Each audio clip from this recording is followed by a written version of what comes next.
Doctor BR Ambedkar 134వ జయంతి సందర్భంగా అనకాపల్లి జిల్లా సాంఘిక సంక్షేమ శాఖ ఆధ్వర్యంలో జయంతి ఉత్సవాలు ఘనంగా నిర్వహించారు. ఈ సందర్భంగా అనకాపల్లి జీవీఎంసీ గుండాల జంక్షన్లో డాక్టర్ బిఆర్ అంబేద్కర్ విగ్రహానికి హోంశాఖ మంత్రి వంగలపూడి అనిత, ఎమ్మెల్యే కొనతాల రామకృష్ణలు పూలమాలలు వేసి నివాళులర్పించారు.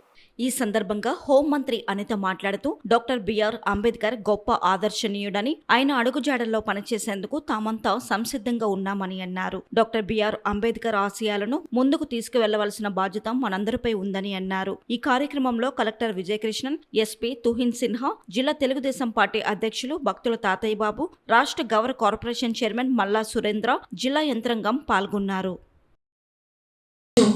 మహనీయుడు, ప్రపంచ మేధావి, భారత రాజ్యాంగ నిర్మాత, మనందరం ఇక్కడ కూర్చునే ఒక మంచి అవకాశం ఇచ్చిన డాక్టర్ బిఆర్ అంబేద్కర్ గారి 134వ జయంతికి సందర్భంగా ఇక్కడికి వచ్చిన ప్రతి ఒక్కరికి కూడా శుభాకాంక్షలు, నమస్కారం.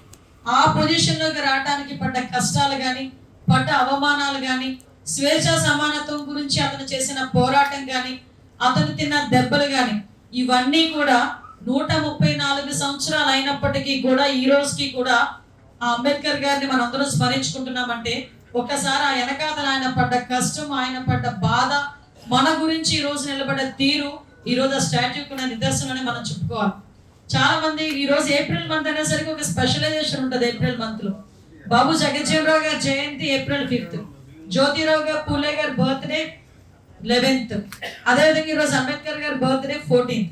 అంటే స్వేచ్ఛ సమానత్వాల గురించి ఈరోజు ప్రతి ఒక్కరు కూడా అన్ని రంగాల్లోని ముందుండాలి అన్న వ్యక్తిత్వం, ఒక విషయం గురించి, ప్రతి ఒక్కరికి కూడా సెల్ఫ్ రెస్పెక్ట్ ఉండాలి అన్న ఒక కాన్సెప్ట్ గురించి పోరాటం చేసిన వాళ్ళు ముగ్గురు కూడా ఒకే నెలలో పుట్టడం, ఈ రోజు అదే నెలలో మనందరం కూడా స్టేట్ లెవెల్ సెలబ్రేషన్స్ చేసుకోవడం కూడా కనిపిస్తా ఉంది. చంద్రబాబు నాయుడు గారు వీళ్ళు ముగ్గురు తాలూకా ఆశయాల్ని కూడా నడిపించడంలో ప్రపంచంలోని, దేశంలోనే కాదు ప్రపంచంలోని కూడా మొట్టమొదటి స్థానంలో ఉండి నడిపిస్తున్న వ్యక్తి చంద్రబాబు నాయుడు గారు. పుట్టినరోజు కూడా April 20వ తారీఖు. నిజంగా ఆ మహానుభావులందరూ పుట్టింది ఏప్రిల్ నెలలో ఉంటారు. నాకు తెలిసి ఇక చాలా మంది సంస్కృత సెకండ్ లాంగ్వేజ్ ఉంటుంది ఇంటర్మీడియట్కి వచ్చేసరికి.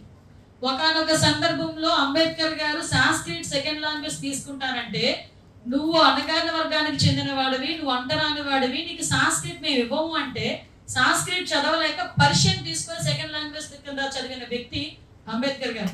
అంటే నేను ఎందుకు ఈ ఎగ్జాంపుల్ చెప్తున్నానంటే, ఒకనొక సందర్భంలో ఆయన ఏ రకంగా అంటరాని వాడు అని చెప్పి ఆయనలో కసి ఎలా పెరిగింది అని చెప్పడానికి మీకు ఒక ఎగ్జాంపుల్. ఇంకొకటి చూసుకుంటే వాళ్ళ పిల్లలందరూ కూడా బెంచ్ల మీద కూర్చుంటే ఈయన కింద కూర్చోవాలి. ఒక లెక్క ఒక రోజు ఒక టీచర్ ఒక లెక్క అడిగితే పిల్లలెవరూ చేయలేకపోతే నేను చేస్తానని చెప్పి లేచిన తర్వాత ఒక్కసారిగా క్లాస్ రూమ్ లో అలజడి వచ్చింది. ఏంటి అలజడి అంటే, ఆ బోర్డు వెనకాతల మేము తినే ఆహార పదార్థాలు ఉన్నాయి, ఆ బోర్డు దగ్గర కనుక అతను వెళ్తే ఆ ఆహార పదార్థాలన్నీ కూడా మలినమైపోతాయి, కాబట్టి అతన్ని పంపించకండి అని చెప్పి ఆ రోజు చేసిన గొడవ. ఇవన్నీ కూడా అంటే ఒక బాగా చదువుకున్న వ్యక్తి, చదివే కెపాసిటీ ఉన్న వ్యక్తి అక్కడికి వెళ్ళి రాయటానికి కూడా ఆ రోజు అతనికి అర్హత లేకపోయింది. బికాస్ నిమ్న వర్గాల్లో పుట్టడం. పుట్టుక అన్నది ఎవరి చేతుల్లోనే ఉండదు, దేవుడు ఇచ్చిన కృప. అటువంటి పుట్టుకని కూడా ఆ రోజుల్లోనే మీరు ఇలాంటి వాటిలో పుట్టారు, నిమ్న జాతుల్లో పుట్టారు, అనగాని వర్గాల్లో పుట్టారు, అంటరాని వర్గాల్లో పుట్టారని ఆయన అంత మేధావి అయినప్పటికీ కూడా కేవలం ఆ ఒక్క లైన్ అన్నది అతన్ని దాటనివ్వలేకపోయింది, కనీసం బోర్డును కూడా తాకనివ్వలేకపోయింది.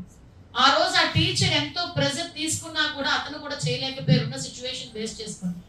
ఇలాంటి అవమానకరమైన సంఘటనలు అతని జీవితంలో కోకొలని.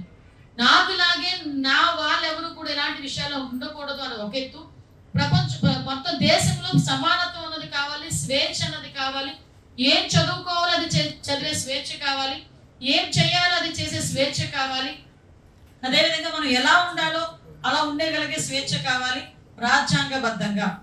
దీన్ని బేస్ చేసుకొని ఆ రోజు ఆయన చేసిన పోరాటం కానీ, ఆయన చదివిన చదువు, ఎప్పుడైతే అతన్ని చాలా మంది నువ్వు చదువుకోకూడదు అన్నారు, అదే కసి కొద్దీ ఈ రోజు ఆయన డిగ్రీలు మేము కూడా చెప్పలేము. సుమారు ఒక పేజ్ ఉంటుంది ఆయన డిగ్రీస్ అన్ని చూస్తే.